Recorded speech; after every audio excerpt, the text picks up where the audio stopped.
पण भाजपसोबत जर गेले तर सकारात्मक असं म्हणजे तुम्ही वैयक्तिक आता त्याच्यावरती जरतरवरती बोलण्यात पॉईंट नाही ना.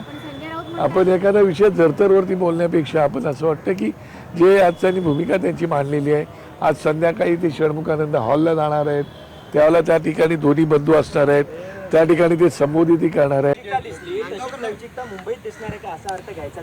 नाही, त्याच्यावरती मी आता म्हणून मी म्हणालो ना, मी त्याच्यावरती बोलू शकत नाही. परंतु जे काही हिताचं असेल त्या बाबतीमध्ये दोघे बंधू योग्य तो निर्णय घेऊ शकतात.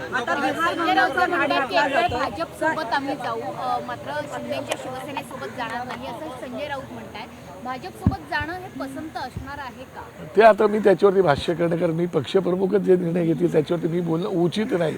माझ्या मनात काही जरी भावना असल्या तरी ते बोलणं उचित नाही, कारण काय पक्षप्रमुखांनीच काही निर्णय स्वतःच बोलायचे असतात, ते त्यांनीच बोलणं उचित आहे.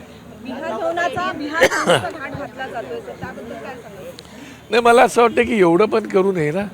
म्हणजे आम्ही आपलं त्याला काय बोलतात नैतिकता धरून चालतो, सगळ्यांना सोबत घेऊन जाण्याची भूमिका ठेवली तरी मराठी माणसाला दुःख होईल, मराठी माणसाच्या भावनेला ठेच पोहोचेल अशा प्रकारचं राज्य सरकारने पण करू नये असं मला त्यांना सत्य सांगायचं. एडीएमसीच्या नगरसेवकांवर काही नोटीस किंवा कारवाई केली जाणार आहे? अजून तरी मला माहिती नाही त्या विषयावरती. साहेबांचं माझं बोलणं झालेलं आहे, परंतु अजून तरी साहेब त्याच्यावरती काय असं कळतं की राज ठाकरेंना हे सगळं माहीत होतं किंवा तशी पूर्वकल्पना तिकडच्या स्थानिक नेत्यांनी दिली होती? मला असं वाटतं की स्थानिक नेतृत्वाला आम्ही सही कल्पना दिली होती की तुम्हाला स्थानिक लेवलवरती काय करायचं ते करा, त्याप्रमाणे त्यांनी ती भूमिका घेतलेली आहे. नांदगावकर साहेब, माझगाव विधानसभेची निवडणूक जेव्हा तुमच्या समोर बलाढ्य उमेदवार भुजबळ होते त्यावेळेस तुमची उमेदवारी कशी झाली? कारण की तुम्ही ज्येष्ठ शिवसैनिक होतात आणि बाळासाहेबांसोबत कसं अप्रोच झाला? आज जन्मशताब्दी वर्ष आहे, आजचा दिवस आहे जन्मजयंतीचा.